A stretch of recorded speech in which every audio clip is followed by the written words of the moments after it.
புளியோதரைக்கு பதிலாக இன்றைக்கி கொஞ்சம் டேஸ்டியான எலுமிச்சை சாதம் சிம்பிளாக முடித்து வயிறை சந்தோஷமாக வச்சுக்கோங்க. வாங்க இதை எப்படி செய்யுதுன்னு பார்க்கலாமா. இதுக்கு நான் வந்து தேங்காய் எண்ணெய் யூஸ் பண்ணியிருக்கேன். அதுக்கப்புறமா கொஞ்சம் கடுத்தாளிப்பு, கொஞ்சம் வெட்டின இஞ்சி, அதுக்கப்புறமா பூண்டு, நறுக்கின சிறிய வெங்காயம், பச்சை மிளகாய், காய்ந்த மிளகாய், அதுக்கப்புறமா கறிவேப்பிலை, இதெல்லாம் போட்டு நல்லா மிக்ஸ் பண்ணுங்கள். தேவையான அளவுக்கு கொஞ்சம் உப்பு போட்டு மிக்ஸ் பண்ணிக்கோங்க.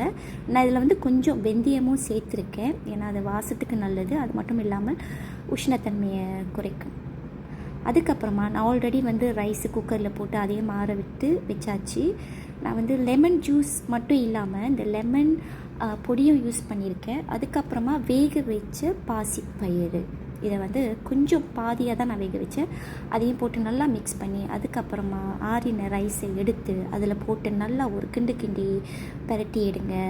அதுக்கப்புறமா ஒரு ஸ்லைஸ் லெமன் ஜூஸை விட்டு டேஸ்ட் பாருங்கள். உப்பு உங்களுக்கு கரெக்டான அளவுக்கு இருந்துச்சுன்னா அதோட விட்டுருங்க, இல்லைனா பரவாயில்ல. ஸோ இது வந்து ஆக்சுவலி லெமன் ரைஸ்ன்றது வந்து அதுக்கு வந்து ஜீரண சக்தி வந்து அதிக மேம்படுத்தும். அது மட்டும் இல்லாமல் நம்ம வயிறை சுத்தம் பண்ணோம். வைட்டமின் சி தோலுக்கு ரொம்ப முக்கியமானது. இடையை குறைக்கணும் அப்படின்னு நினைக்கிறவங்க இதை வந்து வாரத்தில் 2 முறை இல்லைனா 3 முறையாவது செஞ்சு சாப்பிட்லாம். அது மட்டும் இல்லாமல் வந்து மனநிலைமை வந்து ரொம்ப ஃப்ரெஷ்ஷாகவே இருக்குமா, ஏன்னா எலுமிச்சை வாசனை இல்லையா. ஸோ இது வந்து மூடை வந்து கொஞ்சம் பூஸ்ட் பண்ணுமா. அது மட்டும் இல்லாமல் எலுமிச்சை சோறு வந்து சாப்பிட்டவுடன் வாயில் சிடுன்னு மனசில் சந்தோஷமோ பக்கத்தில் இருக்கிறவங்க வந்து கேட்பாங்களாம், இது சாதமா இல்லை லெமன் லோடட் ஹாப்பினஸ்ஸானு. ட்ரை பண்ணி பாருங்கள்.